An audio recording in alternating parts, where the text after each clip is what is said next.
Praise the lord. ప్రియరా, ఈ యొక్క ఉదయకాల సమయంలో దీని వాక్యాన్ని చదువుకుందాం. లూకా సువార్త 8వ అధ్యాయము 49వ వచనం. The gospel according to Saint Luke chapter 8 and verse 49. యేసు ఆ మాట విని, భయపడవద్దు, నమ్మిక మాత్రం ఉంచుము, ఆమె స్వస్థపరచబడునని అతనితో చెప్పి, but when Jesus heard it, he answered him, saying, fear not, believe only, and she shall be made whole. యేసు ప్రభువారి అతి శ్రేష్టమైన నామములో పిల్లరా మీ అందరికీ శుభములు తెలియజేస్తున్నాను. మరి యొక్క నూతన ఉదయకాల సమయాన్ని బట్టి దేవునికి కృతజ్ఞతాస్తులు చెల్లించుకుందాం.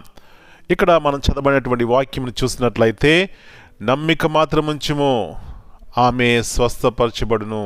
పిల్లరా, మరి ఎన్నిసార్లు దేవుని యొద్దకు ఎవరు వచ్చినా ఆయన ఈ మాట వారితో చెప్పటం మనం చూస్తున్నాం. ఈ ఉదయకాల సమయంలో మన జీవితాల్లో కూడా ఏది గొప్ప కార్యము చూడాలన్నా విశ్వాసము మనకు కావాలి. రెండవదిగా ఆయన మీద పూర్తిగా ఆనుకోవాలి. ఇక్కడ ఒక వ్యక్తిని చూస్తున్నాం. ఈయన సమాజ మందిరపు అధికారి అని వాక్యం చెప్తుంది.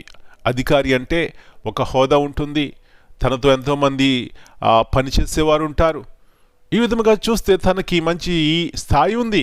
పిల్లరా, తన జీవితంలో తన యొక్క కుటుంబంలో తన కుమార్తె స్వస్థపరచబడ్డానికి ఇవన్నీ కూడా ప్రక్కన పెట్టి యేసు ప్రభువారి యొక్క పాదల మీద పడ్డాడు. నా ప్రియ సహోదరి, నీ జీవితంలో కూడా ఏది నీకు ఆటంకంగా ఉంది అది ప్రక్కన పెట్టి యేసు ప్రభువారి యొక్క పాదల మీద పడినట్లయితే దేవుని యొక్క గొప్ప కార్యం మనం చూస్తాం. అయితే యేసు ప్రభువారు తన ఇంటికి వెళ్ళడానికి ఇష్టపడ్డారు. దారిలో వెళ్తున్నప్పుడు ఆ అధికారి ఇంటి నుంచి కొంతమంది వచ్చి, అయ్యా, ఆ కుమార్తె చనిపోయింది అన్నారు. అప్పుడు యేసు ప్రభువారు అంటున్నటువంటి మాటలు ఈ అధికారితో, నీవు నమ్మిక మాత్రం ఉంచుము, నీ కుమార్తె స్వస్థపరచబడుతుందని. నా ప్రియ సహోదరి, నీ కుటుంబంలో ఒకవేళ చచ్చిన పరిస్థితులున్నా, ఏమాత్రం ఆశ లేకపోయినా నమ్మిక మాత్రం ఉంచుము, దేవుని కార్యములు చూస్తా. ఈ నూతన సంవత్సరంలో మరి అడుగు పెట్టబోతున్నాం. ఇలాంటి గొప్ప విశ్వాసంతో ఈ నూతన సంవత్సరం అడుగుపెట్టి మన కుటుంబాలని కట్టుకుందాం, మన జీవితాలు కట్టుకుందాం. యేసు ప్రభువారి యొక్క నామము మహిమపరచబడేలాగా జీవిద్దాం. అలాంటి కృప ఈ ఉదయకాల సమయంలో మనందరికీ దేవుడు సమృద్ధిగా దయచేయునుగాక. పరిశుద్ధమైన తండ్రి, జీవగల దేవా, మరి యొక్క నూతన ఉదయకాల సమయాన్ని బట్టి మీకు వందనాలు చెల్లిస్తున్నాం. పదే పదే మీరు మాతో మాట్లాడుతున్నారు. విశ్వాసం ఉన్నట్లయితే ఎలాంటి అసాధ్యమైనటువంటి కార్యములు చూడగలం నాయన. మరొకసారి అధికారి హోదా ఉంది, ఆస్తి అంతస్తులు ఉన్నాయి, అవన్నీ ప్రక్కన పెట్టి మీ పాదం మీద పడ్డాడు ప్రభువా. ఎలాంటి చక్కని పిక్చర్ అది, ఎలాంటి విశ్వాసం అది. కాబట్టి వెంటనే మరి వెళ్ళారు, ఆ కుమార్తెను బాగు చేశారు, ఆ కుటుంబంలో సంతోషంనిచ్చినారు ప్రభువా.